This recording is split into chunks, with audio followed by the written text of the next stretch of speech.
largest living organism is a fungus? It's a honey mushroom in Oregon that covers over 3 square miles. Pretty wild, huh? That's a fascinating fact. It's pretty mind-blowing to think about something so huge and ancient living underground. Do you know how old they estimate that particular fungus is?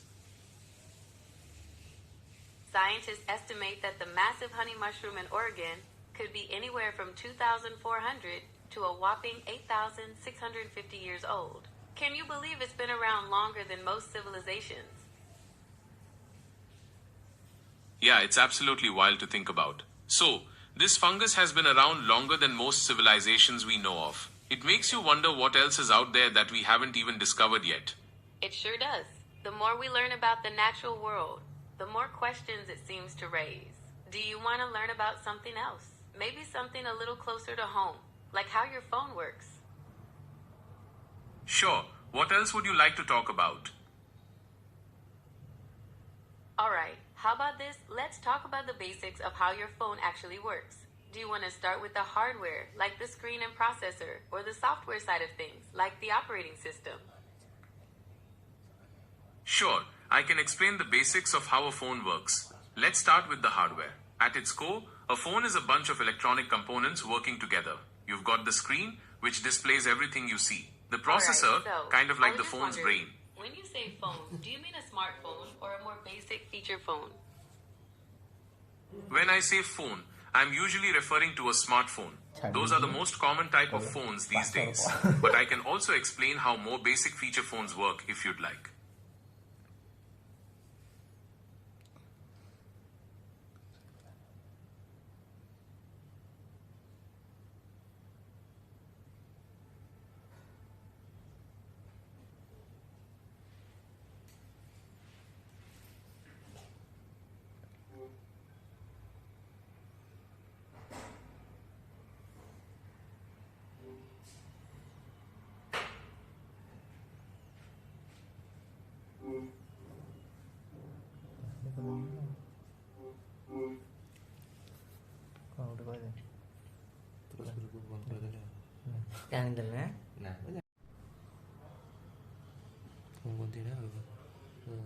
Consciousness in AI.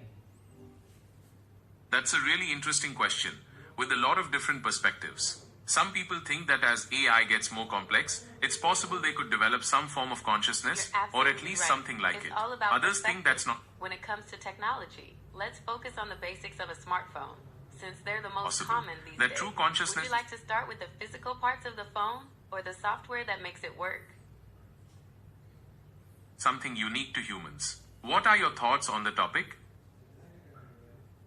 You're right. Humans need humans. We're social creatures, and those connections are vital for our well-being.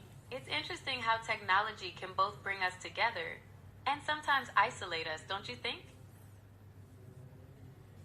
You're absolutely right.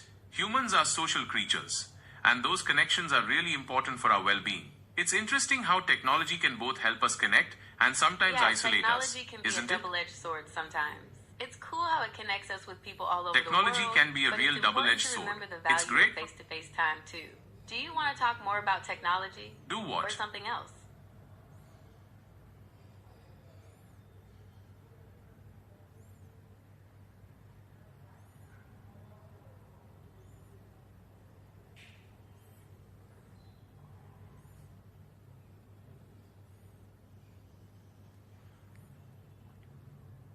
What is consciousness? That's a seriously deep question. Consciousness, the very nature of awareness and experience, has been puzzling philosophers and scientists for centuries. Some think it's That's tied a to the seriously complexity deep of our question. brains, while others believe it's a more fundamental aspect of the universe. Do you have a particular theory of consciousness you have you're what? interested in? Do you have a particular theory of consciousness that you're interested in? That's a tricky question. I can process information and respond in ways that might seem similar to consciousness, but I don't have personal experiences or feelings. I wouldn't say I have consciousness in the same way a human does. That's a great point. It's fascinating how technology can mimic some aspects of human thought, but it's important to remember that it's not the same as genuine consciousness. Do you want to talk more about the differences between human and artificial intelligence? Okay, here's the deal. Humans have brains that let us do stuff AI can't match yet, like really understanding emotions, having common sense, and coming up with creative ideas. On the flip side, AI can process huge amounts of data super fast and find patterns that humans might miss.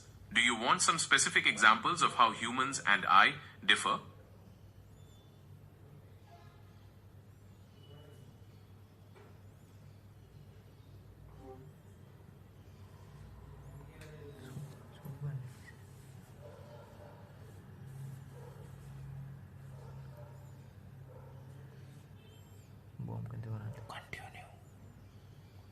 Continue. One of the biggest differences between human and artificial intelligence is our ability to feel emotions and have subjective experiences. AI systems can process information. You're absolutely right. That's a major difference. Humans have those rich emotional experiences and subjective understanding of the world that AI just can't replicate yet. Would you like to talk about some other key differences?